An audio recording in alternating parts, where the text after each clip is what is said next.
pues bueno, vamos a comentar varias cosas para pasar al texto, ¿no? Que es el texto que quedó el día de hoy. Creo que se escucha bien, ¿no? Sí. Sin esta. Bueno, primero que nada, pues les agradezco que estén aquí y también me da mucho gusto ver a varias personas que han tomado clase conmigo. Pues bueno, esto es algo muy positivo para mí. Y bueno, ahora esta materia, pues es una materia que ya la presenté, voy a comentar algunas cosas sobre ella, principalmente para explicar lo último que había dicho de la clase pasada. La clase pasada dije que nos íbamos a inclinar un poco más por la posición política de Benjamin, por la posición política de Adorno. Entonces me gustaría un poco aclarar esto antes de comenzar el texto y ver un poco de manera introductoria algunas de las tesis más importantes de Lukács, ¿no? Entonces, bueno, en este libro que está en el Drive y que todos ustedes pueden consultar, se llama Gran Hotel Abismo. Vamos a leer una parte, solamente voy a recuperar yo aquí una frase ahora para explicar esto que les comento, ¿no? Bueno, dice: no mucho antes de su muerte, en 1969, Theodor Adorno dijo a un entrevistador: yo establecí un modelo teórico de pensamiento. ¿Cómo podría haber sospechado que la gente querría ponerlo en práctica con cócteles Molotov? Bueno, esta frase que Adorno señala al final de su vida explica mucho la posición política que él va a tener pues a lo largo de su vida.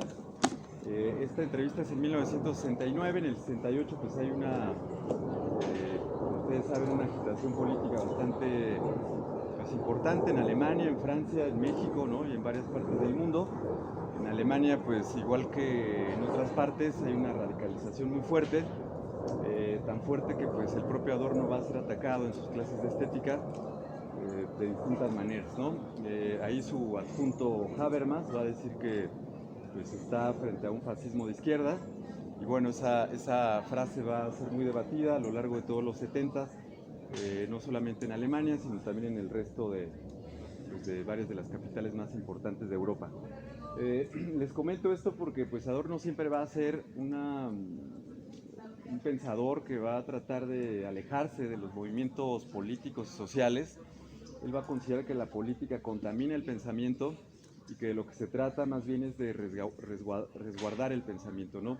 La idea de Adorno exactamente es que pues solamente con una distancia real y clara sobre las posiciones políticas, pues los pensadores van a poder generar ideas que finalmente liberen a la humanidad pues del capitalismo, en una palabra, ¿no? Entonces hay una justificación que podría ser una justificación revolucionaria. Él siempre va a estar muy renuente a la participación política, por eso dice esto en el 69, antes de morir, y frente a una serie de provocaciones que él tiene en sus clases. Entonces, bueno, no tomamos la posición de Adorno esta vez, es decir, quisimos estar aquí en esta propuesta que es bastante novedosa. Además, bueno, yo me identifico un poco con la propuesta porque hace mucho tiempo pues tuve una práctica más o menos política, y coincido mucho todavía con el pensamiento libertario. Entonces eso igual me hizo un eco en la propuesta que hoy se hacía. Por eso, bueno, finalmente ustedes votaron porque pues el punto era que se votara y que la mayoría decidiera si veníamos o no. Hacia algo, sino ustedes era lo más importante. Entonces, bueno, la posición de Adorno, la posición más cercana a los movimientos sociales, como ustedes saben y lo vamos a ver, pues él finalmente se suicida después de que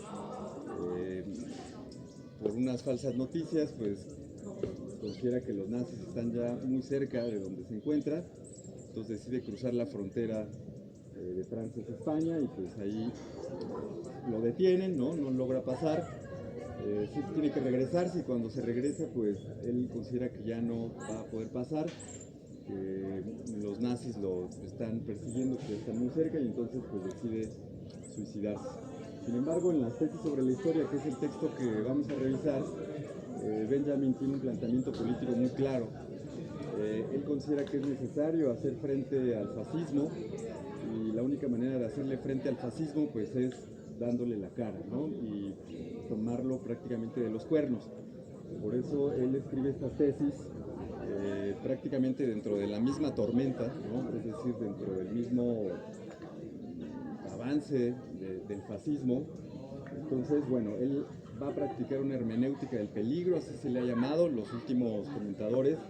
Acaba de salir un libro este año sobre los textos políticos de Benjamin, y en el prólogo exactamente estos especialistas señalan que Benjamin lo que va a practicar en las tesis sobre la historia pues es exactamente esta hermenéutica del peligro, que se conecta con algo que habíamos comentado sobre el pensamiento de Rosa Luxemburgo y que además nos lleva a un planteamiento epistemológico sobre la teoría crítica, que es algo que también a mí me interesa demasiado. Entonces, la teoría crítica, como comentábamos la última sesión, no es un posicionamiento político únicamente, no es un discurso panfletario el que van a presentar, por eso es tan complicado en algunos textos. Ellos mismos están en contra del panfleto, es decir, es un posicionamiento radical, pero que se basa desde un cuestionamiento ontológico y después epistemológico que va a sustentar pues prácticamente todas sus ideas. Entonces, esta idea que decíamos sobre Rosa Luxemburgo y la distinción entre una ciencia social proletaria y una ciencia social burguesa se justifica, decíamos, ¿no?, en el texto que Michel Louis presenta, que fue el que presenté en la clase pasada.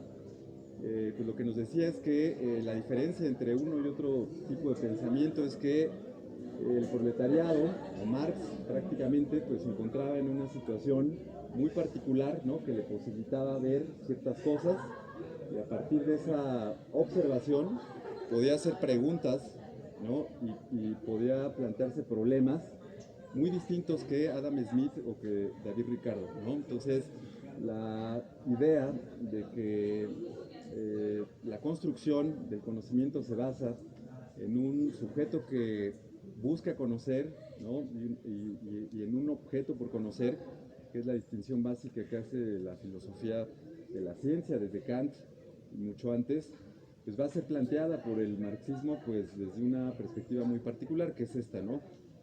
Marx ve ciertas cosas que los economistas anteriores no veían, no porque estuvieran ciegos, sino simplemente porque la situación particular en la que se encontraban era completamente distinta.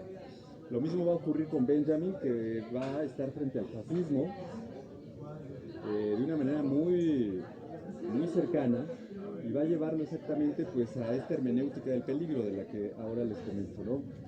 Es interesante este planteamiento de la hermenéutica del peligro porque lo que él busca es exactamente comprender el mecanismo que llevó al triunfo del fascismo pues, en Europa, ¿no? Es algo que también Adorno y Horkheimer, ya estando en Nueva York, van a tratar de responder, ¿no? Es decir, por qué los obreros que tenían que ser los sujetos revolucionarios, según Marx, se han convertido prácticamente en los principales promotores, seguidores de Hitler en Alemania. Entonces la pregunta era esa, ¿no? ¿Por qué el proletariado votó por Hitler? Y la otra pregunta que viene al lado de esta es por qué en la revolución de 1918 el proletariado nuevamente no apoyó a Rosa Luxemburgo y a la Liga Espartaquista, y por qué dejaron que prácticamente estos grupos de paramilitares, podríamos decir, ¿no?, tratando de utilizar una palabra que conocemos acá en México, pues los asesinan. Entonces, la pregunta es esa: ¿por qué las clases más pobres, ¿no?, aquellas clases que Marx decía iban a ser el sujeto revolucionario, pues no lo hicieron? Entonces aquí hay una pregunta fundamental. Benjamin también va a tratar de responder esa pregunta y por eso pues su hermenéutica del peligro, ¿no? lo que él va a argumentar, y se me hace interesante decirlo ahora, es que uno ve la realidad de una manera muy distinta en el momento en que está frente a ciertos peligros. Entonces, bueno, no sé si ustedes hayan estado frente a algún peligro, pero regularmente cuando estamos frente a una situación que puede comprometer nuestra vida, pues prácticamente el pensamiento de cada uno de nosotros, cada una de nosotras, pues es muy distinto al pensamiento regular que podemos tener. Entonces Benjamin va a poner como un elemento epistemológico esta cuestión, ¿no? La cuestión del peligro. Entonces va a decir que lo que podemos observar en el momento en el que estamos frente a un peligro es algo muy distinto, ¿no? La forma de pensar, la forma de plantearnos las cosas va a ser muy distinta frente a alguien que está cómodamente, ¿no?, en su casa, pues, tratando de seguir una vida ya rutinaria o normal, sin ningún problema que vaya a afectar su vida. Entonces, bueno, él va a ser uno de los iniciadores de esta hermenéutica, ¿no? que es bastante interesante porque la idea epistemológica de la teoría crítica va a tener que hacerle frente, pues, más adelante, después de la Segunda Guerra Mundial, al racionalismo lógico, dirigido por Karl Popper, y entonces las discusiones van a estar bastante fuertes, ¿no? Porque va a haber todavía un positivismo lógico muy renuente a los planteamientos de la teoría crítica, y entonces finalmente estas discusiones van a llevarnos a una confrontación epistemológica que baja a una cuestión teórica y que finalmente se plantea también como un posicionamiento metodológico. ¿Qué quiero decir con todo esto? Pues que estas dos escuelas, estas dos formas de pensar y de problematizar la realidad van a mantenerse confrontadas, ¿no? Por un lado, pues va a ser primero Marcuse el que va a defender la hermenéutica, después Habermas, que va a ser un traidor en ciertos puntos, lo vamos a ver al final, a ciertos puntos de la primera generación de la teoría crítica. Y del otro lado, la otra escuela que se mantiene hasta el día de hoy, pues sería este racionalismo lógico, con distintas caras, con distintas propuestas que pues mantienen la idea de la objetividad de la ciencia, la idea del planteamiento clásico, podríamos decir, de la construcción de la ciencia, tachando siempre la hermenéutica como algo relativo, ¿no?, frente a un relativismo que no aceptan hasta el día de hoy. Y bueno, entonces vamos a insertar toda esta discusión de manera más amplia, porque los posmodernos entran en la década de los 90 también a hacer un planteamiento muy fuerte a pues toda esta corriente del positivismo lógico, o a la filosofía pues, lógica, ¿no? Y entonces, bueno, vamos a ver todas estas discusiones que me parece que son bastante importantes, porque nos muestran entonces que la teoría crítica no es únicamente un posicionamiento político, sino también hay un fundamento epistemológico, teórico y finalmente metodológico, ¿no? La idea de una hermenéutica en términos metodológicos pues existe, ¿no? Vamos a ver si nos da tiempo de hacer todo este recorrido porque es bastante amplio, ¿no? O sea, discutir en todos estos términos, llegar hasta autores como Bauman que presentan la hermenéutica como un método, pues es complicado, ¿no? Sin embargo, pues me parece necesario porque en la facultad pues no hay prácticamente un espacio para plantear la hermenéutica como un término, como una metodología, ¿no? Lo más cercano a esto pues, es la etnografía, y hay algunos talleres en donde enseñan pues, a realizar ciertas observaciones etnográficas, pero finalmente la hermenéutica no es únicamente lo que hace la etnografía, sino que es un poquito más amplia de lo que se presenta como un análisis o una perspectiva etnográfica. Entonces, bueno, ese es más o menos el recorrido en términos epistemológicos que tendríamos que recorrer. La verdad es bastante amplio, espero que lo podamos hacer, porque las ideas también de la teoría crítica pues son bastante elaboradas, entonces nos van a llevar algo de tiempo observarlas y analizarlas. Entonces, bueno, espero que podamos llegar hasta esa última parte para reivindicar la hermenéutica como un método de comprensión, como un método de análisis, como un método que puede servir a la sociología frente a ciertas ideas ya bastante cerradas y dogmáticas que aún se mantienen, ¿no? Entonces, bueno, ese es el recorrido.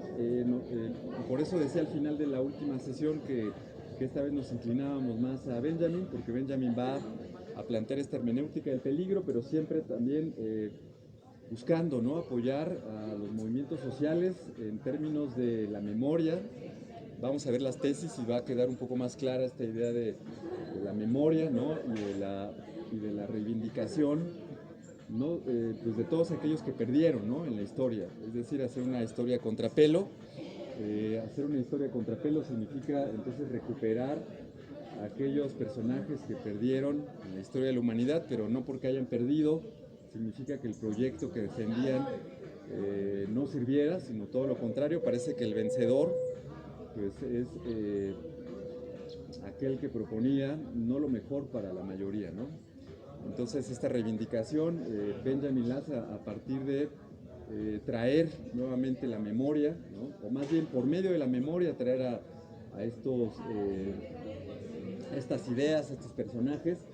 Y entonces, bueno, por eso nos inclinamos más, ¿no?, hacia Benjamin. Eso fue lo que dije al final de la sesión, ¿no? Y bueno, reivindicamos exactamente la idea de las ocupaciones, que pues no es algo nuevo, sino que se ha hecho dentro de toda la tradición libertaria, ¿no?, en Europa, y que pues ahora se ocupa esa idea para tratar pues, de señalar que ya es importante, ¿no?, que se recuperen los espacios, que se ocupen los espacios después de tanto tiempo de estar en casa en la pandemia. Bueno, no sé si alguien tenga alguna pregunta sobre esto que acabo de decir, es muy amplio, no sé si quedó claro, si los confundí. Me presento ya también de manera personal, ¿no?, que es algo que no habíamos hecho, que es muy distinto a estar ahí en la cámara. Pues bueno, mi nombre es Alfonso Reyes, me da mucho gusto que estén aquí.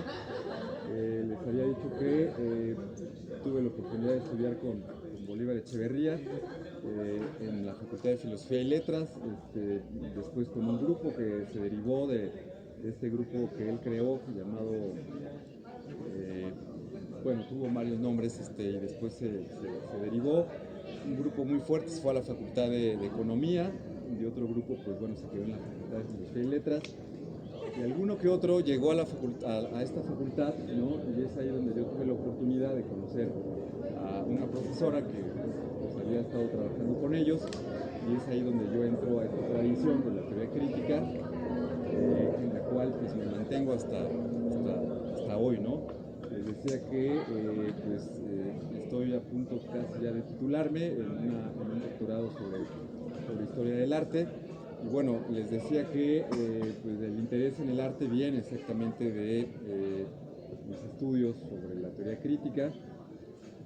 Y bueno, entonces no es algo improvisado, es decir, no estoy dando esta materia únicamente por improvisación, sino es algo que me ha llamado la atención desde hace mucho tiempo, y que pues se ve reflejado tanto en mis tesis como en lo último que estoy haciendo y que está publicado también por si quieren revisarlo. Entonces hay un interés real, genuino, de mi parte sobre los temas que vamos a abordar, ¿no? Entonces, bueno, ese es lo que yo podría decirles.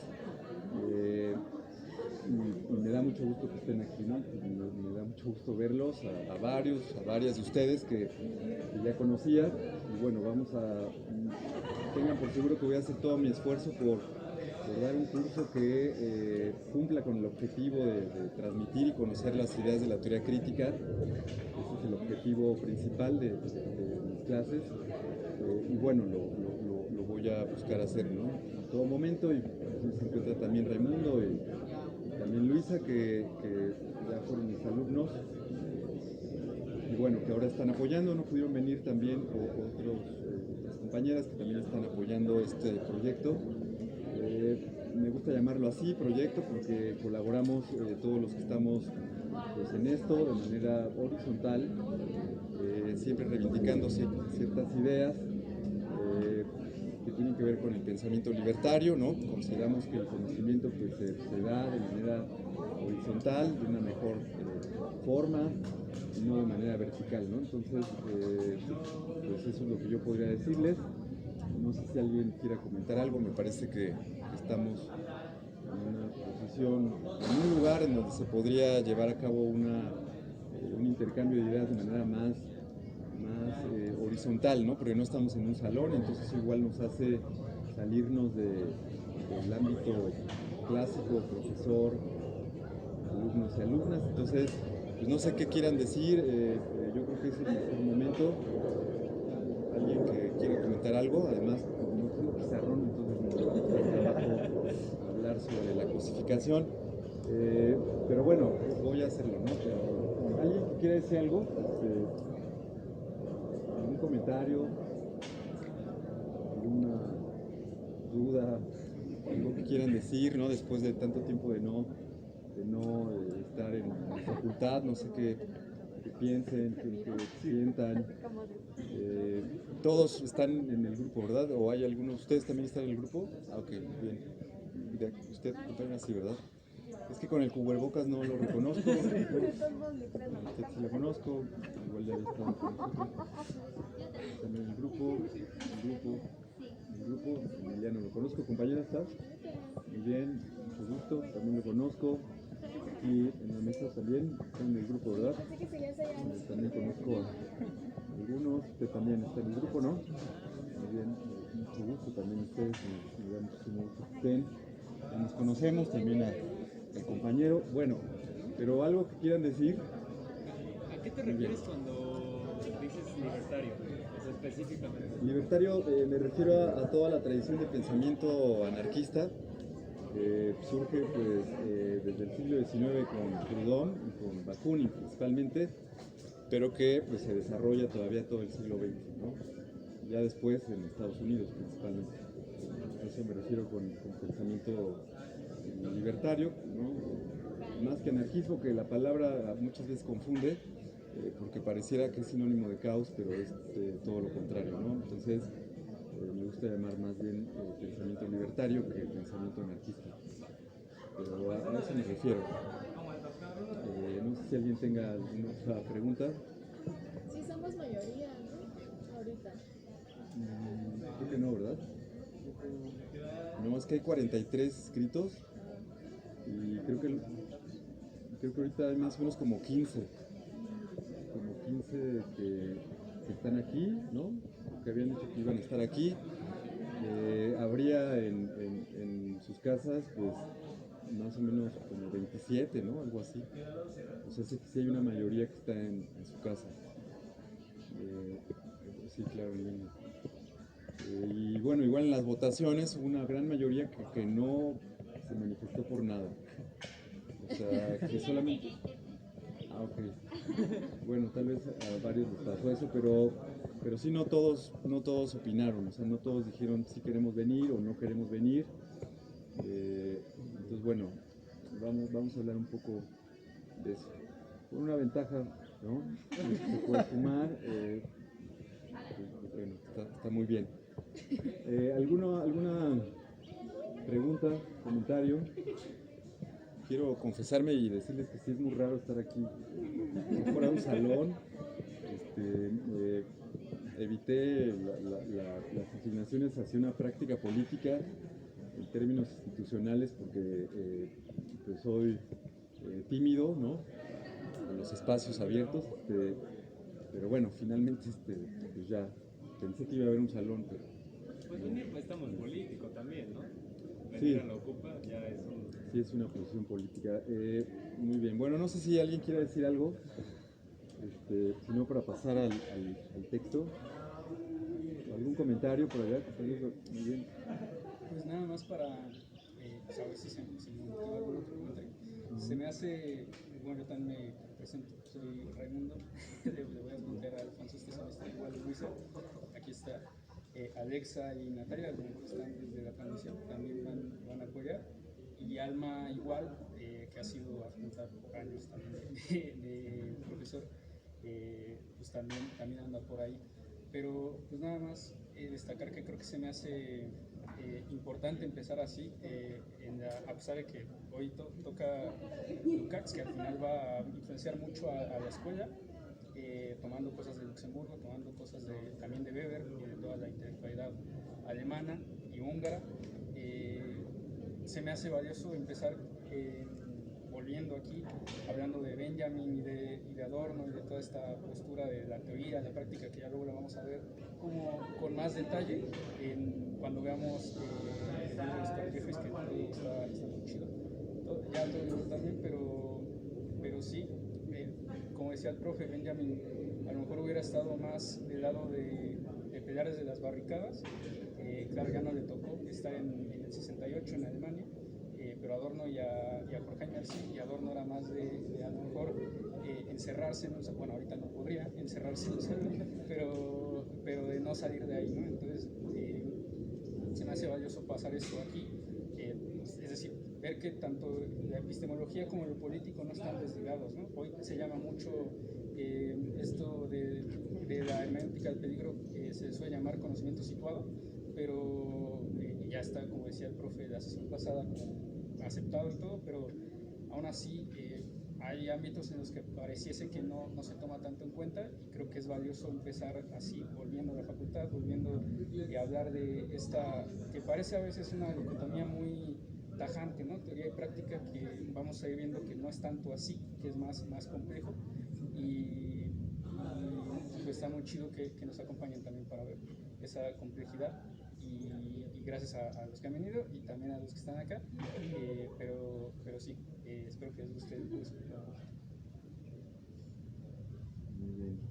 ¿Tienes algún otro comentario? ¿No? Pues yo recuerdo que empezó la pandemia justo cuando ya iba a empezar yo teoría crítica. Yo ya se supone que debería estar fuera de la facultad hace un semestre, que voy en el noveno, por así decirlo, igual. Y bueno, se supone que Pineda, ¿sí lo conoce? Sí, es muy conocido. Pineda iba a dar el curso de teoría crítica y todos muy entusiasmados, éramos como 50 en el salón, no cabían ya, estábamos parados. Y entonces creo que, no sé si hablo por todos, casi estar en la Facultad de Ciencias Políticas significa como un querer cambiar las cosas, una frustración de no saber cómo. Y sociología interpretativa, sociología comprensiva, positivista, te da teorías y herramientas bonitas, pero teoría crítica entra en todo ese esquema revolucionario de la práctica, la praxis real, la que se puede hacer.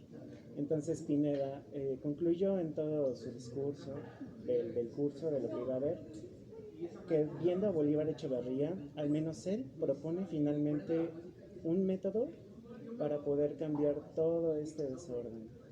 Entonces yo me quedé con esas ganas inmensas de saber cuál es ese fruto divino, para saber si era como degustación perfecta, como una manzana jugosa, de saber cuál era la verdad para poder cambiarlo. Y dijo que íbamos a ver dialéctica de ilustración, y he escuchado maravillas de ese libro, que termina en pesimista completamente. La verdad, todavía no tengo bien definido cuál es el concepto de dialéctica. Empiezo a creer que es como una forma burlesca de la modernidad, pero sí tengo esa noción de que va a darme la teoría crítica, una forma, una respuesta, algo. Muy bien, sí, pues va a darnos respuestas, pero igual va a darnos frustraciones. Va a la par, o sea, esta teoría, bueno, de este grupo de intelectuales, porque además no es un bloque, eso es lo que vamos a ver ya, que acabemos de ver los antecedentes. Ahorita todavía estamos en antecedentes, y contextualizando un poco, ¿no? Me interesa igual el contexto para que se entiendan varios planteamientos. Entonces, bueno, estamos en ese primer bloque, que es este bloque del contexto. Y ya que entremos a presentar a la Escuela de Frankfurt, pues nos vamos a dar cuenta de que no es un bloque y no es una escuela realmente. Ese nombre se le da, pero no es una escuela porque no tienen un programa que todos a la par planteen. coincide en varias cosas, pero es muy clara el planteamiento que hace Adorno, por ejemplo, que el que hace Benjamin. Son muy distintos en varias cosas. Entonces no es un bloque, o lo que dice Marcuse, por ejemplo. Marcuse va a ser uno de los representantes del nuevo movimiento de izquierdas, ¿no? En los 60s. Entonces Marcuse pues va a tener también todo otro planteamiento muy interesante, que no es el mismo que el de Horkheimer, ¿no? Entonces vamos a ver que hay entre ellos mismos diferencias, o Erich Fromm, por ejemplo, ¿no? Que se viene aquí a México y que va a fundar pues una serie de, pues son como comunas, ¿no? En el estado de Morelos, para pues desarrollar pues todo un planteamiento del psicoanálisis que él tenía muy claro, y que además va a estar muy ligado a la religión. Varios de ellos vamos a verlo, porque pareciera que, y eso qué bueno que ahora la participación del compañero me da chance de plantearlo, pero tenemos una idea de que la religión es algo opuesto a la revolución o al pensamiento crítico, ¿no? Pareciera que la idea de Marx de que la religión es el opio del pueblo, pues es como como un principio, y eso pues no es así, ¿no? La frase no termina ahí, en primera, ¿no? Y en segunda, vamos a ver cómo la idea de religión va a llegar también a la Escuela de Frankfurt al final, ¿no? El último libro o artículos que publica Horkheimer están presentados como con el título de Anhelo de Justicia, y la idea de anhelo de justicia, pues el propio Horkheimer va a decirnos, es un principio que está en todas las religiones. Es decir, que las religiones, no todas son, y vamos a verlo, por supuesto, no estoy planteando algo así nada más de entrada, no son el opio del pueblo. Vamos a verlo, ¿no? Yo sé que puede sonar un poco raro, ¿no? El propio Benjamin en la tesis 1 va a decirnos que la única manera de que el marxismo gane es aliándose con la teología. Lo vamos a ver, vamos a tener chance de discutirlo, vamos a tener chance de comentarlo, pero es una bomba, o sea, Benjamin va a aventar bombas al pensamiento, y esa me parece que es una de las primeras, ¿no? La idea de que el marxismo no va a triunfar si no se une con la teología. Entonces es interesante, ¿no? Ese planteamiento. Entonces, bueno, nos va a presentar la Escuela de Frankfurt varias propuestas, ¿no? Bastante interesantes, bastante alentadoras, pero también al mismo tiempo nos va a presentar mecanismos opresores que va a llevarnos pues a pensar y a reflexionar, ¿no?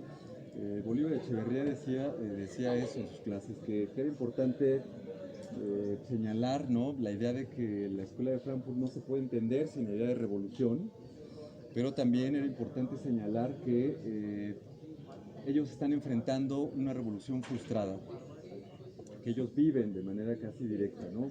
Que es la revolución del 18. Entonces, que es muy fuerte, en serio, que pues no tenemos mucha información sobre esa revolución. Regularmente no se sabe qué ocurrió en la revolución del 18 en Alemania, pero es exactamente la Liga Espartaquista la que busca ahí pues hacer una revolución. Es Rosa Luxemburgo la que dirige ese intento de huelga general y ese intento de revolución, pero pues es reprimido, fuertemente reprimido, y ahí ellos comienzan a sacarse de onda, ¿no? Esa es la pregunta, o sea, me parece que lo primero que hay que plantearnos es por qué no se ha logrado la revolución. Y bueno, por supuesto somos sociólogos y sociólogas, y habría pues un arsenal de respuestas a esto. Vamos a ver qué dice la teoría crítica, ¿no? Vamos a ver qué dice, qué plantea, y vamos a ver qué posibilidades habría, ¿no? Al final, por supuesto, sí hay posibilidades, ¿no? Me parece que lo primero que van a hacer ellos es decirnos que no podemos resignarnos, y la idea de la no resignación, en términos teóricos, me parece que es bastante fundamental y fuerte, ¿no? Me parece que puede mantener nuestros pensamientos activos y también nuestros pensamientos pues en movimiento, ¿no? Porque si alguien se resigna, si alguien se decepciona de todo, pues ya no hay más movimiento y pareciera que pues esto está ya está dado, ¿no? Que ya no se puede hacer nada. Sin embargo, pues hay una serie de cosas que todavía podemos hacer. Y creo que la teoría crítica es uno de los primeros que van a brindar esas posibilidades. Son senderos frente a un laberinto que pareciera imposible de cruzar, pero ellos brindan ciertas, ¿cómo se dice? Esas partes que a veces para que llegues más rápido a un camino, exacto, como atajos secretos que nos van a brindar para tratar de evitar el laberinto y no perdernos en el laberinto, ¿no? Entonces, para aquellos, ¿no?, que mantengan un posicionamiento crítico, un posicionamiento de transformación, me parece que ellos van a señalar varios atajos. Entonces, bueno, qué bien que manifiestes esto, me parece que es importante mantenerlo, ¿no? Y la teoría crítica es algo que mantiene. No sé si alguien quiere decir algo más. Muy bien. Bueno, yo soy Lisa, soy la transgénero. Creo que precisamente lo que propone la teoría crítica de fondo es preguntarnos qué es la vida, porque están en un momento de peligro, ellos en revolución, pero también nosotros. Creo que la pandemia ha servido para preguntarnos todo el tiempo por qué vivimos, en realidad cómo estamos significando la vida, si son solamente dar signos vitales, que creo que todas y todos hemos tenido o personas cerca de la muerte o directamente muertos, y precisamente pensar a la teoría crítica como una pregunta de la vida va a ser nada más actuar como nos están diciendo que tenemos que actuar racionalmente, calculando, es que mira, este es el riesgo de que te salgas al mercado, este es el riesgo de que vuelvas a las clases, este es el riesgo de que te juntes con tus amigos. Pero también hemos visto que de repente en redes sociales, todos ustedes, hablando con amigos, con amigas, todos nos empezamos a platicar, bueno, es que he tenido pensamientos suicidas muy densos. O de repente nos estamos preguntando, o sea, si estoy en mi casa, estoy bien, estoy a salvo, pero no me llena, o que hay algo que me falta. Y precisamente creo que pensarla con presencia física es bien importante para una vida espiritual. Y que la teoría crítica también va a estar apelando todo el tiempo. A veces van a pensar en el arte, a veces van a pensar en la religión, a veces van a pensar también, digamos desde Adorno, al menos como yo lo he entendido hasta este punto, es que la vida también es pensar. Ahí es una trinchera que hay que estar todo el tiempo defendiendo. Benjamin lo va a llevar un poco más lejos, que a mi parecer es como más bonito porque te inspira. Cuando piensa en el arte dice, es que sí, el arte te llena de un algo más cuando estás ahí. Genera un aura, pero también con quién lo ves, con quién estás, te va a llenar de otras cosas. Entonces, creo que es bien importante no perder de vista eso. El peligro te recuerda todo el tiempo cómo estás pensando la vida, cómo la estás viviendo. No sé cómo la han vivido ustedes, pero para mí recuperar estos espacios es recuperar otra parte de que de repente yo no tengo en casa, que aunque yo amo mi casa, que aunque es bien interesante y de verdad amo a mi familia, de repente encontrarme con una generación que sé que comparte de repente preocupaciones como las mías, me llena y es otra energía la que se transmite. Y que por ejemplo a mí me encanta que estén haciendo por acá pintas, porque a mí me interesa el tema del arte en ese sentido, no como una búsqueda de voy a ser intelectual mamón, sino de es que quiero expresar que estuve aquí, que estoy aquí, que estoy con otros, y que compartimos un sentido y un sentimiento. Ya, eso es todo. Gracias por estar aquí y también a los que nos ven. Muy bien. Muchas gracias, Rijo. Pues no sé quién más quiera decir algo. Este es el momento. Estamos en otro espacio, ¿no? En este salón. ¿Nadie? Muy bien. Bueno, a mí me ocurre que estos autores no les, bueno, hasta este punto de la carrera no les he prestado la suficiente atención. Entonces, vaya, este es el momento idóneo para ya darles la atención que merecen, enfocarme y ver lo que plantean. y por ejemplo, ahorita con lo que mencionan de que la religión no tiene que estar apartada, como que me regresa a algo que había perdido en un principio de la carrera, ¿no? De que, bueno, si me pongo mi traje, mis botas de sociólogo, no debo renunciar, por ejemplo, a mis creencias, que esa imagen no vale nada, ¿no? Entonces, a esto que ahorita me están mencionando, da un alivio y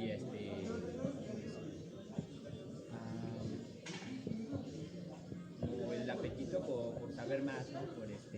Por llenarme de todo lo que proponen los sectores y vaya a enriquecer los conocimientos. Muy bien, sí.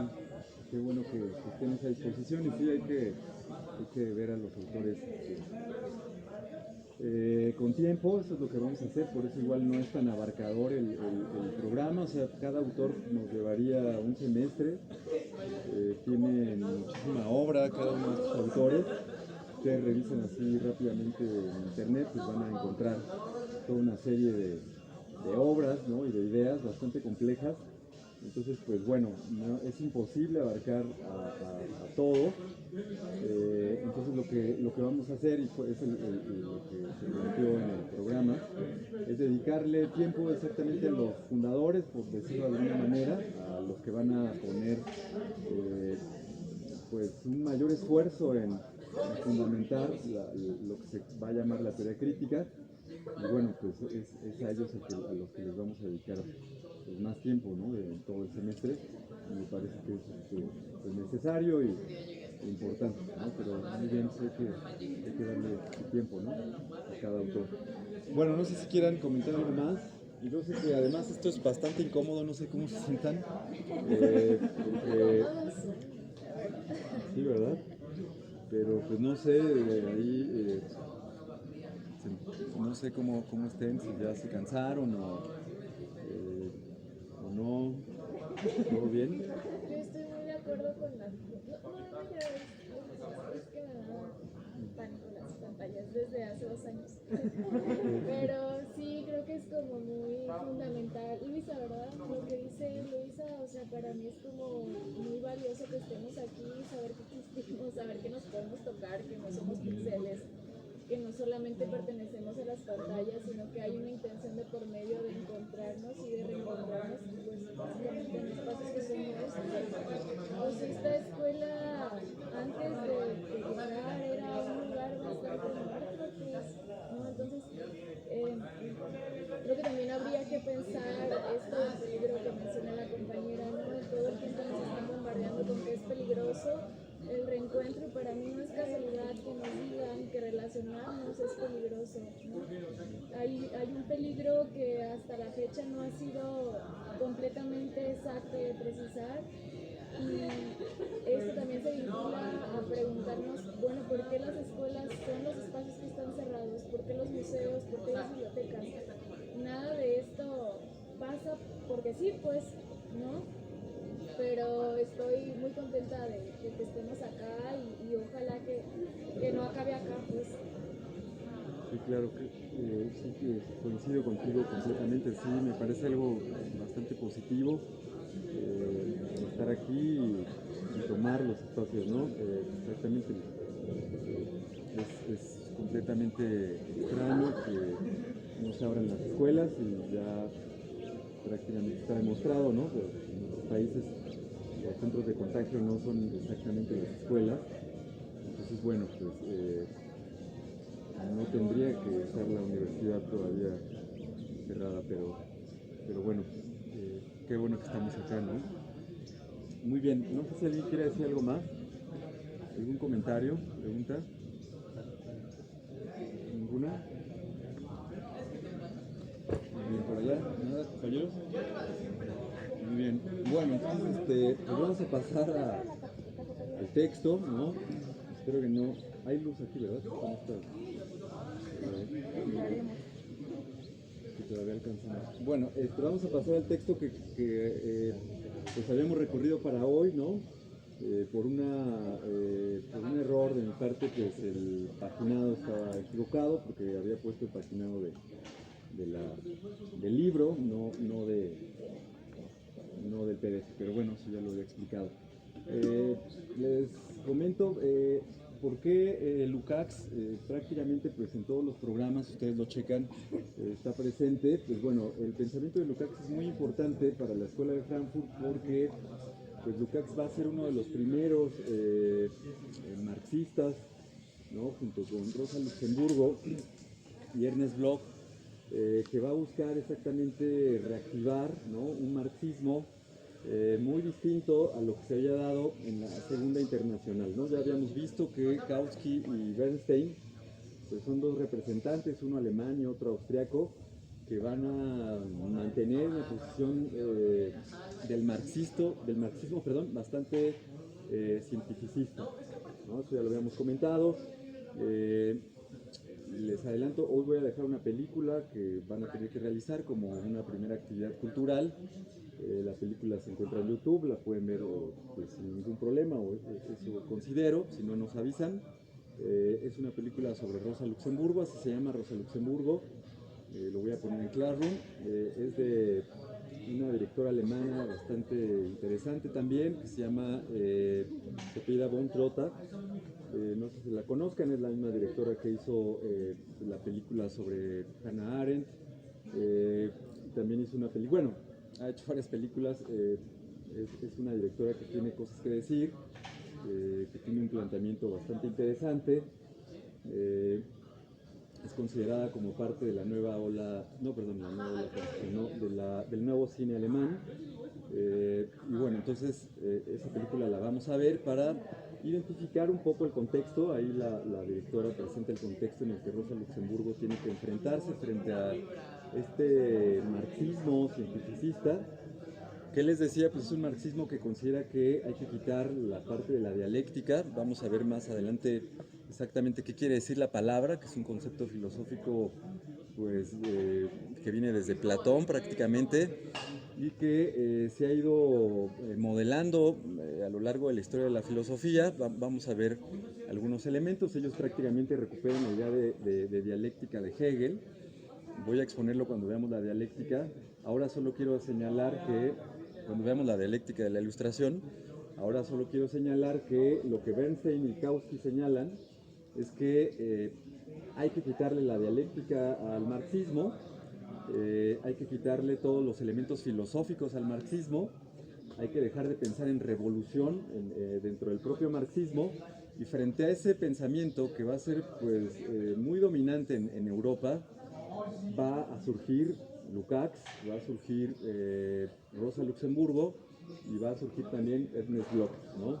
Estos tres marxistas van a, vamos a decirlo así, revitalizar el discurso marxista de distintas maneras. No vamos a ver a los tres, ya comenté algunas cosas sobre Rosa Luxemburgo. Ustedes en la película igual van a poder observar algunas otras ideas de Rosa Luxemburgo, por ejemplo, que le interesaba el arte, que le interesaba también la naturaleza, que le interesaba la relación con los animales, ¿no? Que es algo que a mí también me interesa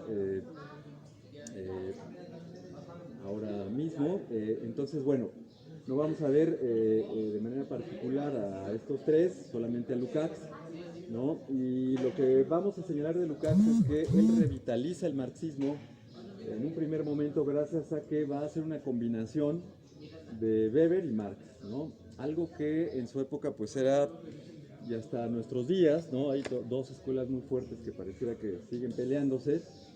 Hay un libro como de más de 800 páginas sobre este debate entre Marx y Weber, ¿no? De un especialista en Weber, que es Francisco Gil Villegas. Y bueno, se ha escrito muchísimo sobre por qué Weber se opone a Marx, o por qué Weber era como un contrario a Marx, etc. Entonces, bueno, lo que nos va a presentar Lukács es la combinación exactamente de estos dos autores, ¿no? De una manera bastante novedosa. Y de esa forma él va a revitalizar el discurso marxista frente a este cientificismo de la socialdemocracia alemana. Entonces, por eso vamos a ver a Lukács. Lukács va a ser muy importante para la teoría crítica porque va a ser leído pues, por Adorno, por Horkheimer, por el propio Benjamin, por Erich Fromm, es decir, toda esta siguiente generación, no es la generación de Lukács propiamente, pero toda esta generación va a leer a Lukács y entonces van a mantener esta crítica a la modernidad que viene en Weber o que podemos identificar en Weber, ¿no? Esta racionalización y este desencantamiento del mundo que Weber había planteado en la ética protestante y el espíritu del capitalismo, pues va a ser unido, ¿no?, a la crítica del capitalismo hecha por el propio Marx pues, en el Capital. Entonces, bueno, hay varios libros que van a hablarnos sobre esta conjunción, bastante interesantes. Uno de los que más ha abordado el tema sobre esta conjunción, ¿no?, o de estos marxistas weberianos es Michel Louis, que tiene una serie de libros sobre esta conjunción y sobre este grupo de marxistas que está utilizando a Weber, ¿no?, para tratar de destrabar o para tratar de ampliar la perspectiva del marxismo, ¿no? Entonces, vamos a ver qué es lo que nos dice Lukács. Me parece que ustedes pudieron identificar, hay varios conceptos ahí que son muy claros, ¿no?, y que nos remiten pues al creador de cada uno de ellos, ¿no? Estoy hablando del concepto de fetichismo, estoy hablando del concepto pues de desencantamiento del mundo, estoy hablando también del concepto de la racionalización, ¿no?, que cada vez pues va en aumento en las sociedades modernas, y finalmente la idea de cosificación, ¿no? Entonces, eso es lo que presenta el texto de Lukács. Bueno, les recomiendo este libro que para ver que iba a leer algunas partes, pero este libro de La jaula de hierro, así le llama Michel Louis, ¿no? Defendiendo exactamente la idea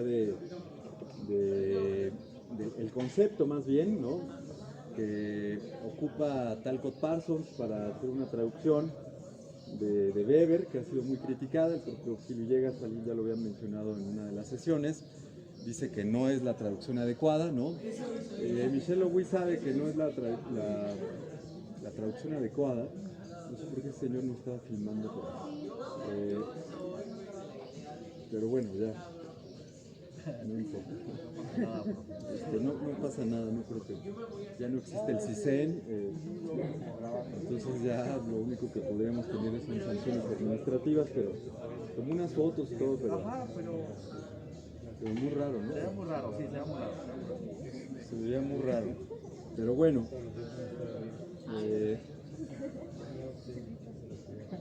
Sí, ¿saben quién es, no? Ok, porque sí está un poco raro, ¿no? Pero... Si preguntan, no nos organizamos. Sí, ¿verdad? Le iba a preguntar. Sí. Echamos la culpa a nosotros. Pues no hay ningún problema también, pero bueno, sí es muy raro porque primero quería como tomar así. Sí, pues se dio cuenta que nos dimos cuenta. Sí. Y ya después se tomó como unos selfies, pero hacia acá. Bueno, les decía que este texto es bastante interesante, se llama Max Weber y el marxismo weberiano, ese es el subtítulo. Y bueno, en uno de los capítulos explica muy bien esto que les estoy diciendo ahora, de esta unión, ¿no?, entre Max Weber y Marx, ¿no?, y Carlos Marx. Bueno, el texto que quedó para ahora fue escrito en 1922. Ese año es cuando es publicado el texto general, que es este que traigo acá, ¿no? Historia y conciencia de clases es publicado en 1923, pero el ensayo que ahora estamos revisando parcialmente fue escrito en 1922. Entonces, bueno, hay que tener un poquito ahí la fecha solo para entender el contexto del que estábamos hablando, ¿no? El contexto del dadaísmo, el contexto de este interés en la religión, en el misticismo, en una orientación suprema, podríamos decir, en un sentido, ¿no?, darle un sentido a la vida. Después de la Primera Guerra Mundial, pues la situación va a estar bastante complicada en todos los ámbitos, es decir, intelectualmente pues no va a haber un sustento o una fundamentación intelectual, ¿no?, del proyecto de civilización occidental, es lo que comentábamos, ¿no? Y me parece que los dadaístas lo tenían muy claro. O sea, después de la guerra, ¿cómo es posible seguir hablando de razón? Después de la guerra, ¿cómo es posible seguir hablando de filosofía? Primero explíquenos por qué se da la guerra y después hablamos de filosofía, ¿no? No podemos seguir hablando de arte y de estética después de lo que ha pasado en las trincheras. Entonces, el cuestionamiento es muy fuerte y los propios intelectuales pues van a entrar también en una crisis, ¿no? Porque cómo se fundamenta la civilización occidental frente a esto, ¿no? Los propios socialistas van a estar prácticamente pues en un repliegue, ¿no? Porque recuerden que la Segunda Internacional se divide por completo, es decir, la organización de los obreros en Alemania y en varias partes de Europa, que era muy fuerte todavía hasta antes de la Primera Guerra Mundial, va a dividirse, ¿no?, por completo, y después de eso se desintegra después de la Primera Guerra Mundial, ¿no? Entonces, pues es también muy fuerte lo que ocurre. Los socialistas que tenían pues la visión de que otro mundo era posible, de que estaba muy cerca la revolución, que en Rusia ya había ocurrido, ¿no? Pues de repente se ven en una situación bastante complicada porque pues la guerra viene a destruir todo. En pocas palabras, el nacionalismo le gana al socialismo, que era algo inexplicable, ¿no?, para los obreros.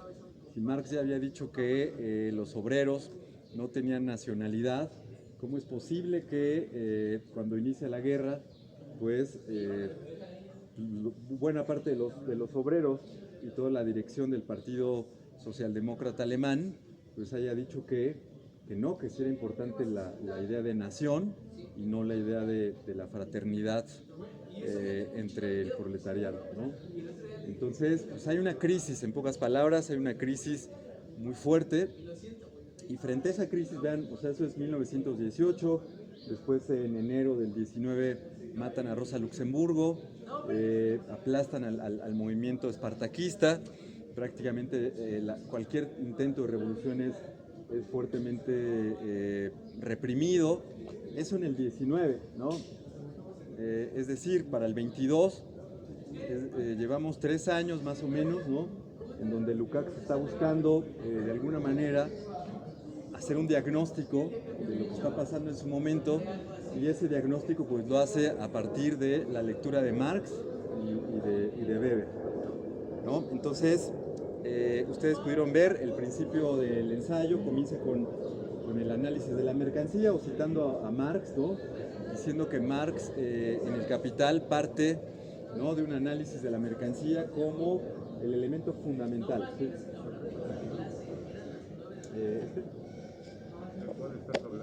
Ya, cuidado porque es La reliquia. una reliquia, lo abres y brincan todas las cosas. Pero bueno, sí, es esa parte. Les comentaba entonces que Marx, bueno, está diciéndolo Lukács, ¿no? Marx comienza su análisis a partir de la mercancía. Él considera que analizar la mercancía, y eso pues viene en el tomo primero, ¿no?, de la edición del siglo XXI, que bueno, iba a citarlo ahora, pero ya demasiadas citas las puedo ocupar según yo, pero ahora no voy a poder hacer ninguna. Pero bueno, ahí en esa parte del Capital, Marx señala que el problema estructural, ¿no?, central de las sociedades capitalistas, pues exactamente se puede analizar a partir de la idea de la mercancía, ¿no? Entonces es fundamental el análisis de la mercancía, y lo que va a comenzar a hacer Lukács aquí es jalar ese diagnóstico del sistema capitalista a partir de la mercancía, ¿no?, hacia afuera del sistema económico, que eso es lo importante, ¿no? Desde un inicio lo va señalando. La primera introducción, esa primera parte que es como introductoria, pues señala todo lo que va a hacer en el ensayo, ¿no? Y lo que nos dice es exactamente esto, que lo que le interesa es ver cómo el fetichismo de la mercancía, que fue planteado en el Capital por Marx, y que está presentado como un problema específicamente económico, ¿no?, se ha estado acrecentando o ha estado ampliándose a manifestaciones vitales. Eso es lo que le interesa analizar a Lukács, ¿no? cómo entonces ese fetichismo de la mercancía no solamente se presenta en la mercancía misma y en el trabajo, o en la fuerza del trabajo, ¿no?, del obrero, que se ha convertido en mercancía, sino ahora lo que se presenta para 1922, según Lukács, es que esa fetichización de la mercancía está saltando, vamos a decirlo también de esa manera, ¿no?, está saltando a espacios vitales, es decir, está saltando a la vida cotidiana de las personas, y es lo que él va a llamar el proceso de cosificación, ¿no? Y va a ponernos varios ejemplos de cómo esta fetichización de la mercancía no solamente se da en la mercancía misma y en la fuerza del trabajo del obrero visto como mercancía, sino que también ahora lo vemos en el derecho, lo vemos en la economía, y la última parte de esto que les dejé leer, ¿no?, nos dice que también se presenta en la ciencia, ¿no? Entonces, vean cómo está ampliando esta idea del fetichismo de la mercancía a un proceso más allá del terreno económico, ¿no? Y lo que me interesa a mí rescatar, pues, es esta crítica que él hace a la ciencia jurídica,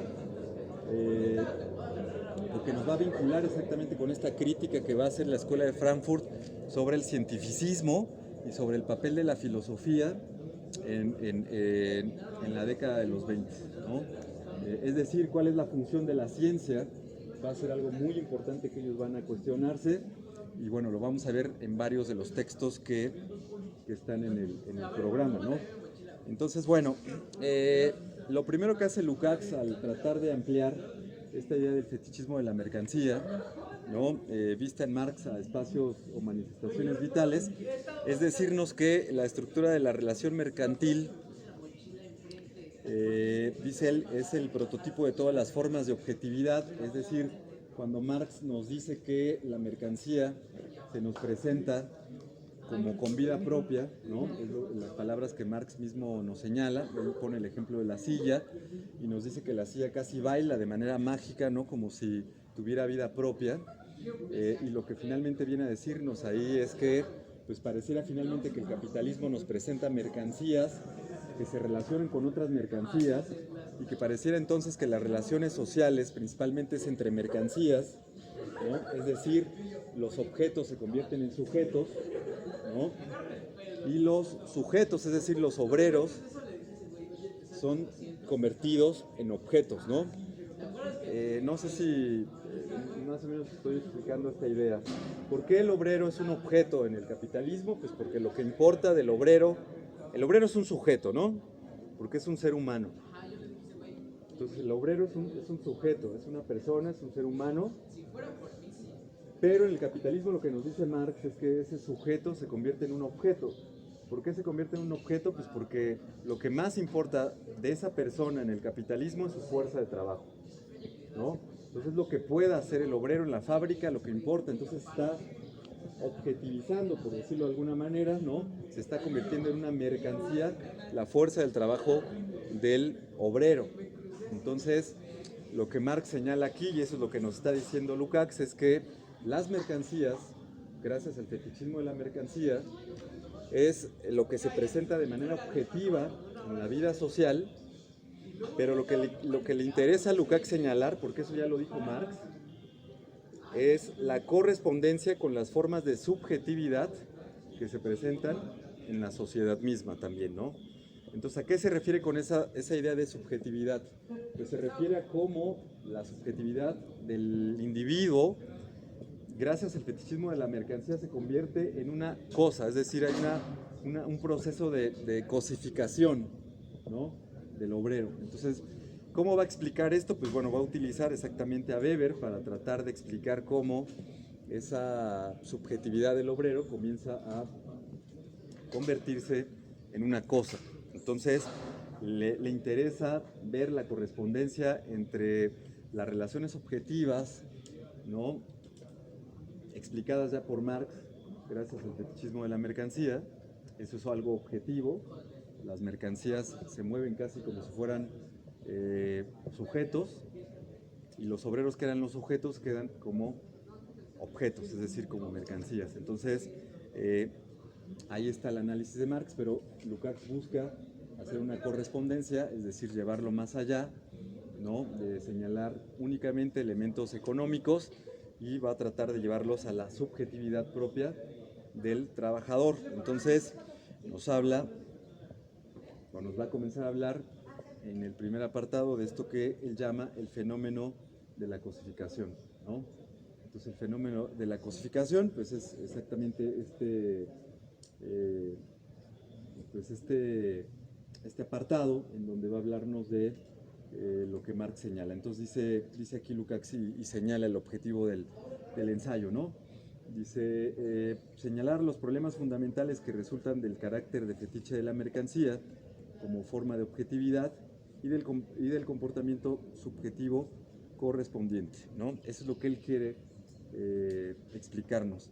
Él dice que este es un problema ideológico del capitalismo y que es muy importante porque para poder darle muerte al sistema capitalista es importante explicar, ¿no? Esta correspondencia de lo que Marx había llamado las relaciones objetivas al terreno de lo subjetivo.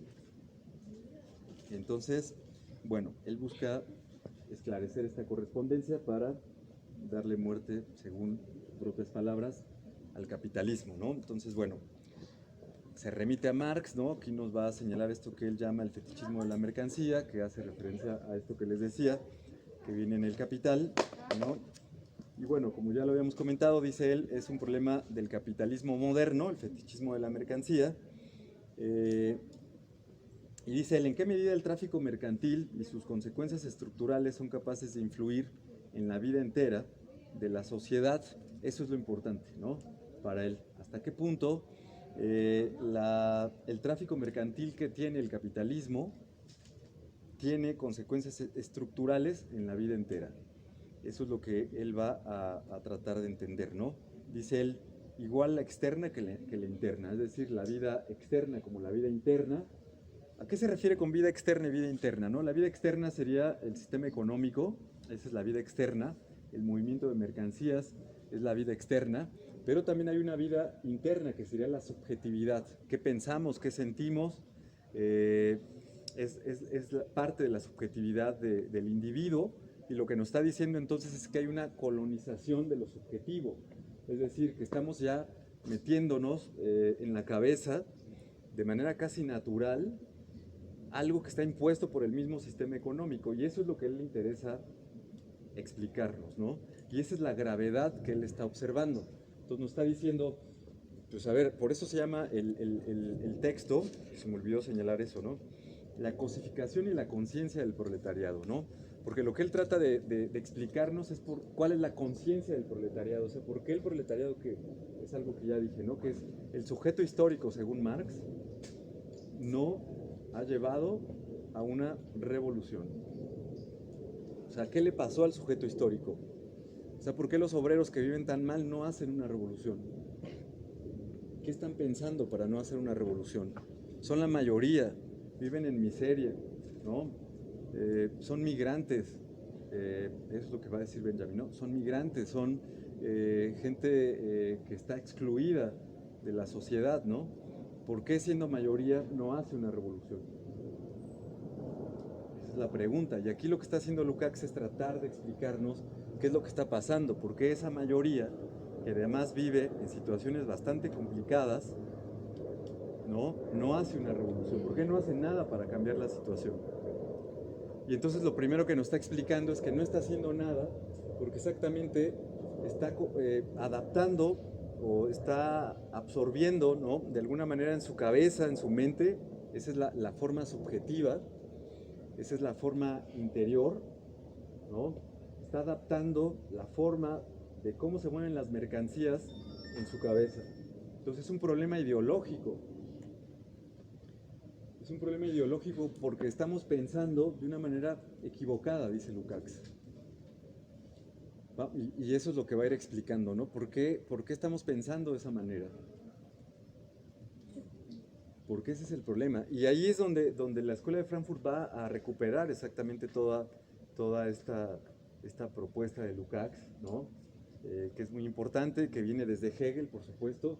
Están buscando responder a este problema de la conciencia, pues desde la filosofía, desde el idealismo alemán, ¿no? Y entonces eso es lo que va a hacer. Eran ellos, ¿no? Los que estaban aquí, quién sabe quién sean, pero bueno. Mire, tiene toda la pinta de que los que mandan a veces hacia la dirección así como incógnito, a ver, ajá, por eso sería como que medio drogado, ¿no? Exacto, es eso, profe. Sí. No, bueno, se veía, ¿no? Sí, muy juvenil. Es parte de la chaviza. Sí, es un compañero más, ¿no? Muy bien, bueno, pues ya no pasa nada, ¿no? Pero,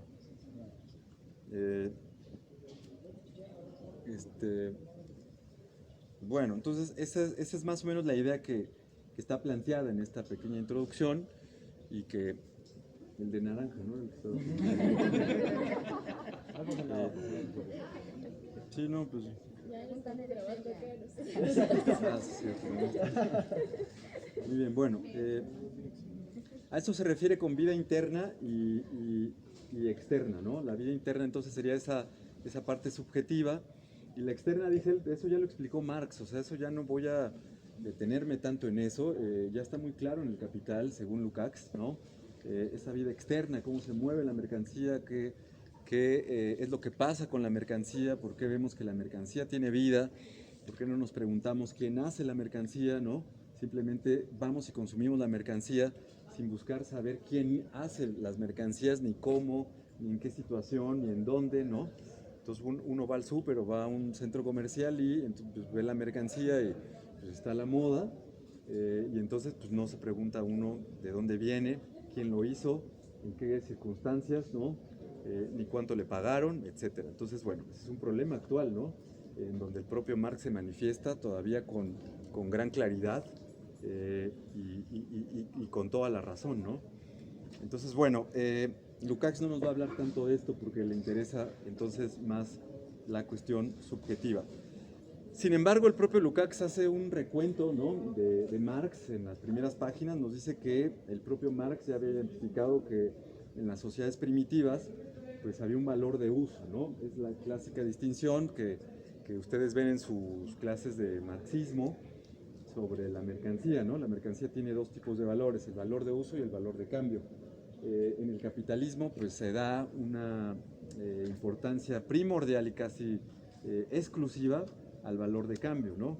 ¿Eso qué significa? Que las mercancías se hacen para venderse, eso significa el valor de cambio, ¿no? Ese es el objetivo de las mercancías y pues eso trae toda una serie de problemas que Marx analiza muy bien en el Capital. El otro valor sería el valor de uso, que es lo que menciona aquí Lukács, ¿no? El valor de uso, dice Lukács, se da en las sociedades primitivas y principalmente pues se dan las mercancías que tienen como objetivo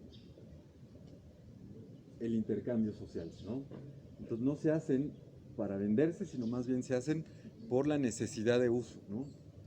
Por eso se le llama valor de uso.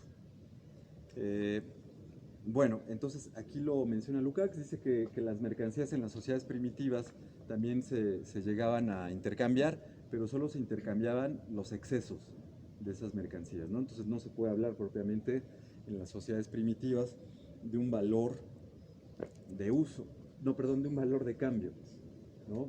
Es decir, no se vendían, se intercambiaban, sí, pero no se vendían como en el capitalismo, que ahora la mercancía se hace para venderse, ¿no? Entonces, bueno, como complemento a este análisis, recuerden ustedes que en las primeras clases veíamos las vanguardias artísticas y veíamos un poco al cubismo como una propuesta analítica muy racional, ¿no? Que buscaba la descomposición de la imagen, ¿no? Frente a la fotografía que se supone ya le estaba quitando la chamba a los pintores en ese momento. Y decíamos que aunque Picasso estaba como muy a la vanguardia, iba como muy adelante en su pensamiento racional, tenía un elemento que era algo interesante, que era el interés que él tenía por ciertas máscaras primitivas, ¿no? Que podíamos ver en el cuadro de las señoritas de Aviñón, y en donde decíamos, ¿por qué le interesa a Picasso el arte primitivo, ¿no? O el arte africano? Entonces, vamos a ver que no solamente los artistas tienen un interés en el arte primitivo, en estas épocas, Los dadaístas también van a tener una reivindicación del arte primitivo, y no solamente ellos, sino también los expresionistas y otras vanguardias.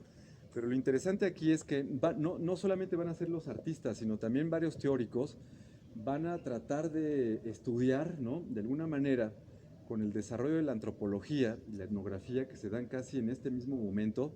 Es en 1923 cuando se funda el Instituto de Etnografía en París, que va a generar un boom por el estudio de otras civilizaciones no modernas. Y entonces va a haber un interés por las civilizaciones no modernas, porque las civilizaciones no modernas, estoy hablando de África, de las civilizaciones indígenas en América y de otras civilizaciones no occidentales, van a brindar de alguna manera para algunos teóricos y para algunos artistas propuestas de convivencia social muy distintas a las que el capitalismo hacía creer que eran las únicas que podían darse. ¿Qué quiere decir eso? Que, pues, por ejemplo, el sobrino de Durkheim, Marcel Mauss, va a hacer un ensayo muy interesante que se llama el ensayo sobre el don, en donde va a decirnos que civilizaciones primitivas tenían una forma de intercambiar las mercancías que no era a partir de lo que nosotros conocemos como el valor de cambio, sino que era a partir de la idea de don.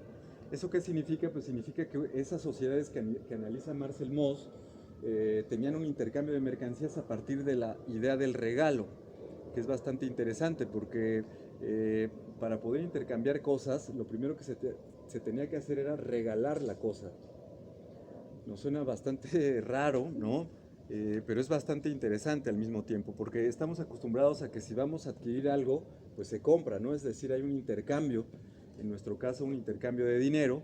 Sin embargo, lo que señala ahí Marcel Mauss es exactamente que no todas las civilizaciones a lo largo de la historia de la humanidad han mantenido esta forma de intercambio de mercancías, sino que hay otras sociedades en donde se parte de la idea del regalo, ¿no? El don, exactamente. Entonces, si yo necesito algo, pues es porque alguien me lo va a regalar, y cuando alguien necesite algo, yo se lo voy a regalar. Esta idea, que es bastante interesante y que solamente estoy poniendo como anexo un poco a esto de Marx, pero es que si no, no hay otro espacio donde señalarlo, va a mantenerse después de Marcel Mauss en una serie de intelectuales también bastante radicales, como Georges Bataille, en donde va a hablaros de una economía de la pérdida, que también es bastante interesante. La economía de la pérdida es exactamente la idea de que se puede mantener un intercambio de mercancías a partir de perder las mercancías, que también es algo muy loco, porque pues ahora nadie quiere perder, ¿no? Al contrario, estamos en una lógica del ganar. Y entonces, frente a esa lógica del ganar, pues es algo irracional perder. Y bueno, hay toda una teoría bastante interesante de este señor que estaba bien loco, que es Georges Bataille, ¿no? En donde va a decirnos exactamente que el gasto como pérdida fue recuperado en sociedades antiguas, y que ahora tendríamos, según él, que recuperarlo por medio él pone el ejemplo del erotismo, ¿no? Frente a una sociedad capitalista que lo único que quiere es vernos producir, y lo que único que quiere es obtener ganancias de nuestra propia fuerza de trabajo y de nuestra propia vida. Entonces Bataille decía, pues es que lo podemos ver claramente en el erotismo o en el juego, ¿no? Hoy no jugamos y tampoco erotizamos, porque lo más importante en esta sociedad es exactamente lo contrario, que es el trabajo. Nadie juega, la idea del homo ludens va a ser aniquilada en el capitalismo, porque lo que se trata es de ser productivos. Y entonces esta idea de producción prácticamente va a venir a aniquilar subjetivamente, como dice Lukács, pues nuestra propia vida, ¿no? Entonces cada vez vamos a ser más tristes, más serios, porque no hay espacio para jugar. Pareciera que el juego es únicamente algo destinado a los niños, o que si juegan como adultos tienen que ser gamers, y entonces ganar, ¿no? Ganar torneos, ganar no sé qué cuántas cosas, y entonces otra vez el capitalismo absorbe, ¿no? Con los videojuegos, con todo lo que vende, con todos los estas redes que además hay, ¿no? De gamers que están jugando en distintas partes del mundo al mismo tiempo, que es algo que es una locura. Y entonces, pero el juego fuera de la producción, el juego fuera del ganar, porque también no solamente lo vemos en los gamers, sino también en el soccer, ¿no? O sea, lo vemos en todas partes. Lo que hoy llamamos deporte, pues es una industria del deporte que únicamente lo que obtiene son ganancias multimillonarias y no le importa nada de lo que realmente sería el deporte, ¿no? Entonces, vean, es esto lo que hace la teoría crítica, ¿no? Es esta crítica radical, no solamente al sistema económico, sino también al sistema o a la forma más bien como estamos viviendo, ¿no? Y a esas cosas que pareciera que no tienen importancia, pero que en algunos momentos resultan ser las más importantes, ¿no? Entonces, bueno, eso es un poco lo que dice aquí rápidamente Lukács cuando señala que Marx ya había dicho que en las sociedades primitivas pues había un valor de uso, ¿no? Señala después, entonces, bueno, no sé si hasta aquí tengan alguna pregunta, porque ya me fui hasta los gamers, pero no sé si alguien quiera hacer algo, ya no lo... Bueno, ya, no se espante que lo pueda romper, porque ya está roto. Sí lo podía abrir todo. Ah, bueno, pensé que a lo mejor ya no lo quisiste abrir porque estaba muy... Pero bueno, muy bien. Bueno, ¿alguna duda, comentario, pregunta? Sí. Pues nada más como comentario, ¿no? Surgen muchos paralelismos después de todo esto que pasó COVID, ¿no? Porque, bueno, como idea principal, había como que muchos ilusos, por así decirlo, que decían, no, pues ya llegó el fin del capitalismo, ¿no? Con esto cae el sistema económico, las economías ya valieron madre, ¿no? Y pues nada más vimos que ahora sí que el obrero estuvo tan alienado en todos estos tiempos que ni cuenta se dio que estos discursos de volver a la normalidad, reabrir, no para reabrir la vida, sino para impulsar la economía, que todo estaba al servicio realmente de la producción y de la mercancía, que el capital financiero a final de cuentas hizo de lo suyo y industrializó hasta las vacunas. Te das cuenta, ¿no? Que la ideología ha permeado tanto en el sujeto que pues incluso se ve en estas partes, ¿no? De que aquellos que menos podían, aquellos que necesitaban realmente pues la ayuda, tenían que salir a trabajar, ¿no? Porque ya no había esa relación humana al final, no solo entre Estado y sociedad, ¿no? Sino también entre los mismos entes que pues decían ahora sí es tu culpa, ¿no? Porque no tienes dinero, ¿no? Y había los más radicales que decían pues que trabajen, no hay otra. Siempre visto desde el privilegio y la ganancia, ¿no? El paralelismo más grande que todavía con esto.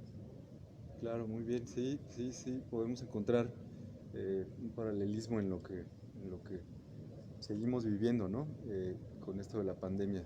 Y esto del homo ludens, el hombre lúdico, creo que también lo podemos encontrar con este concepto que se acuñó, lo de los covidiotas, ¿no? O sea, tenemos que estar trabajando todo el tiempo, hacer home office, pero la gente que sale a divertirse, a convivir, a fiestas con la familia, ya está echada de otra cosa, pues porque justamente todo lo que tenemos que hacer en épocas de crisis es seguir produciendo y seguir trabajando, pero cualquier momento lúdico es totalmente tachado. Muy bien, exactamente. Sí, lo que señala su compañera es muy importante, ¿no? Sí se prohíbe, ¿no? Toda esta cuestión lúdica y sí se permite el trabajo porque exactamente pues, de lo que se trata es de mantener la economía, ¿no? Y pues es esta economía que toda la escuela de Frankfurt va a estar criticando, ¿no? Esta economía capitalista que pues no para y que no va a permitir que se pare, pero exactamente igual era necesario, ¿no? Pues ver a otras personas, era necesario también espacios lúdicos, era necesario pues la misma fiesta, ¿no?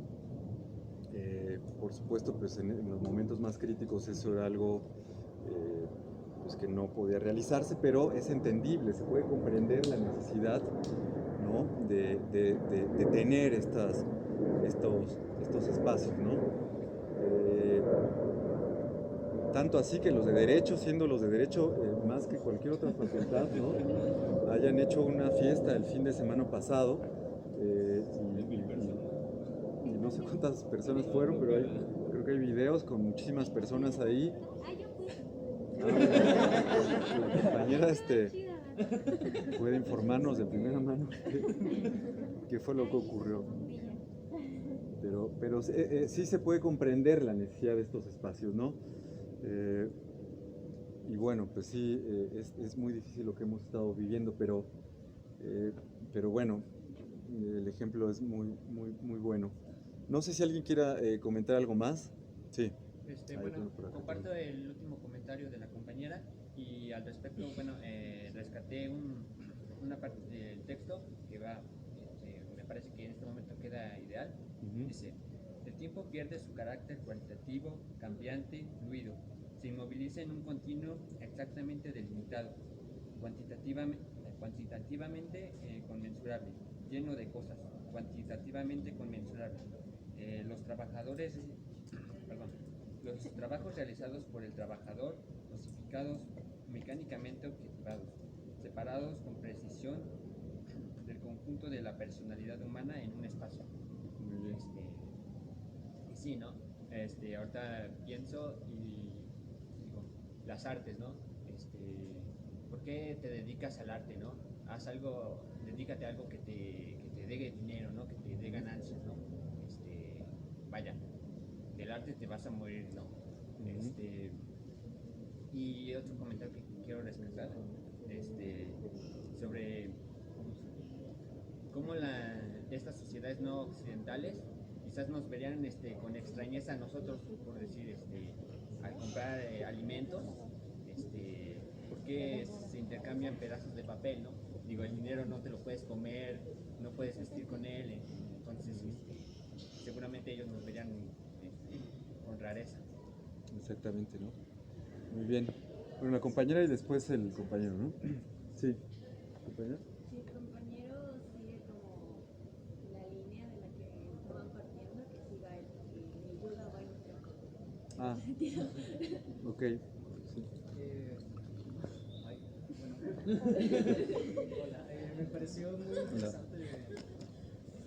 muy interesante como, bueno, la aparente contradicción que hay entre el problema que está planteando Lukács, que habla de algo más productivo, con lo que planteaba Bataille de la parte maldita, de la introducción, la destrucción, Bueno, es que creo que habla de eso, Bataille habla acerca de cómo un sistema productivo produce más improduciendo o destruyendo más, como lo que decía el compañero del dinero. El dinero no produce nada y sin embargo produce más dinero, ¿no? O sea, produce introducción y produce financiaciones para ir a destruir ambientes naturales y destruir vidas y explotar vidas, y hay mucha destrucción en ello. Entonces es como si el sistema capitalista no produjese nada. Es como que estamos en una época en la cual eso de locura que tenía Bataille no suena tan loco, sino que pues sí es una realidad, ¿no? Es decir, la introducción, la destrucción y la muerte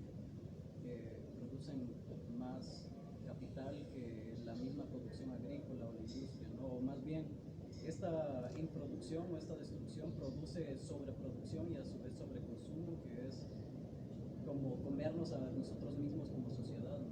Y creo que ahí entra muy bien la idea del juego, la idea de la fiesta, como pues nos estamos derrotando a nosotros mismos en este proceso de consumo. Sí, como que Bataille siento que tiene algo interesante que decir. Sí. Eso está muy interesante. Sí, no, muchísimo. Sí, la idea de Bataille, que es la que señalaba exactamente bien en esa obra que su compañero señala, que se llama La parte maldita. Y la parte maldita para Bataille es un exceso de energía, que es exactamente lo que lleva a que el mismo capitalismo produzca destrucción, ¿no? Lo que él propone exactamente, y haciendo una comparación con las sociedades primitivas, porque él dice que tenemos un exceso de energía, ¿no? el ser humano, es decir, está haciendo una antropología política, porque lo que nos está diciendo es que nosotros tenemos energía de más, y que eso en el capitalismo se está viendo como sobreproducción, esto que señalaba el compañero, ¿no? Como destrucción misma, y que entonces lo que tendríamos que hacer es exactamente girar nuestro exceso de energía hacia otros lados, que no sea la producción. Porque si mantenemos el exceso de energía en la producción, se van a seguir generando guerras y se van a seguir generando destrucciones, ¿no? Etcétera, lo que acaba su compañero de decir. Entonces, ¿hacia dónde giraría este exceso de energía? Según Bataille, podría ser hacia la cuestión estética o también hacia lo sagrado, que es ahí también un concepto bastante interesante de Bataille, que es una locura, que es una completa locura, pero que es al mismo tiempo bastante importante, ¿no? Ahí se deriva toda la teoría de Bataille, del exceso, que es bastante interesante, pero no se entiende sin este concepto de lo sagrado, ¿no? Que además no entendemos nosotros dentro del capitalismo. O sea, pareciera que lo sagrado, ¿qué es? O sea, es algo arcaico que tenían las sociedades antiguas, tiene que ver con religión, regularmente relacionamos la idea de lo sagrado con un crucifijo o sea, tenemos una desorientación, ¿no?, sobre esas cuestiones. Es decir, sabemos muy poco de estas cuestiones, o lo confundimos, ¿no? Por ejemplo, decimos lo sagrado es el dinero, o lo sagrado es mi trabajo, o lo sagrado es el automóvil, o lo sagrado pues es las calificaciones de 10 que tengo que sacar en la escuela. Entonces hay una confusión, ¿no?, de toda esta idea que Bataille va a incorporar y que es bastante interesante, pero que ahora no podré exponer porque si no me iría completamente, si ya me fui, ¿no? Me iría todavía más lejos. Entonces dejaríamos con esa participación a Bataille en paz. Solamente decirles que en el momento en que pues vean por ahí un libro de este autor, pues es bastante interesante lo que va a señalar, ¿no? Y bastante radical. A la par de la Escuela de Frankfurt está surgiendo en Francia este grupo de intelectuales que se conoce como el Colegio de Sociología, y que son igual de radicales, nada más que tienen perspectivas muy distintas. El Colegio de Sociología está integrado principalmente por Georges Bataille, por Michel Leiris y por otro sociólogo, él sí, que se llama Roger Caillois. Entonces son ellos tres, entre otros más, los que van a formar, que es como un colegio, perdón, es como una escuela de Frankfurt, pero en París. Y además de puros franceses. O sea, Benjamin va a esas reuniones. Se dice que una ocasión llegó con Horkheimer a escuchar a Bataille y a sus cuates, a sus compas, y pues era bastante interesante lo que se planteaba en el Colegio de Sociología. También se encontraban, igual que la teoría crítica, se encontraban con el fascismo en la esquina. O sea, era algo que pues sí era bastante problemático para este grupo de intelectuales. Entonces también estas propuestas son propuestas que son muy radicales, ¿no? Bastante radicales, pero que también obviamente se han dejado a un lado.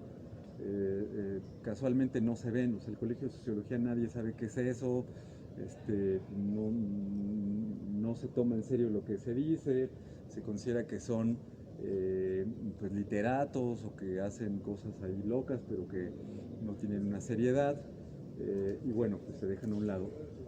Entonces, bueno,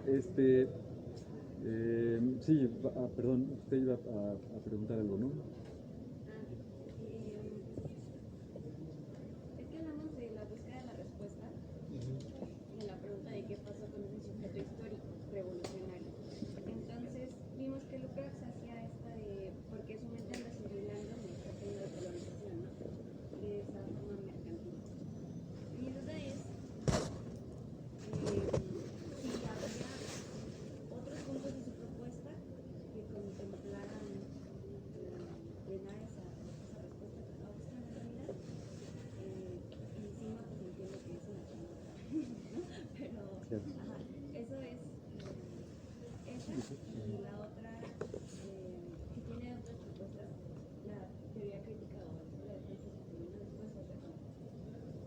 Miren, sí, Sí, Lukács va a tener como una respuesta muy clara a todas estas preguntas en el triunfo de la Revolución Rusa, ¿no? Es ahí donde él tiene como una como desviación, vamos a decirlo así, porque él va a considerar que varias de las cosas que él está criticando, de las cosas que él está pensando, pues ya no son tan importantes porque acaba de triunfar la Revolución Rusa, y entonces de lo que se trata ahora es de consolidar la revolución, ¿no? Entonces prácticamente lo que él piensa es que Lenin y todo el partido bolchevique lo que van a comenzar a hacer es una nueva sociedad, una sociedad entre hombres y mujeres libres e iguales, y entonces pues él considera que ahí ya, o sea, ya está la respuesta, ¿no? Por eso va a renegar después del mismo texto, ya el Lukács adulto pues va a decir que pues esto fue escrito cuando él era muy joven y que pues, se había equivocado en varias cosas, que lo importante era otra serie de cuestiones, ¿no? Él va a replegarse al leninismo y al partido bolchevique finalmente, porque además él se convierte en funcionario en Hungría, ¿no? En funcionario del Partido Comunista Húngaro, y entonces pues el punto de vista de Lukács va a ser muy distinto. Sin embargo, el joven Lukács es bastante interesante porque comienza igual estudiando arte. Vean que eso del arte no siempre es así algo que no sirva, ¿no?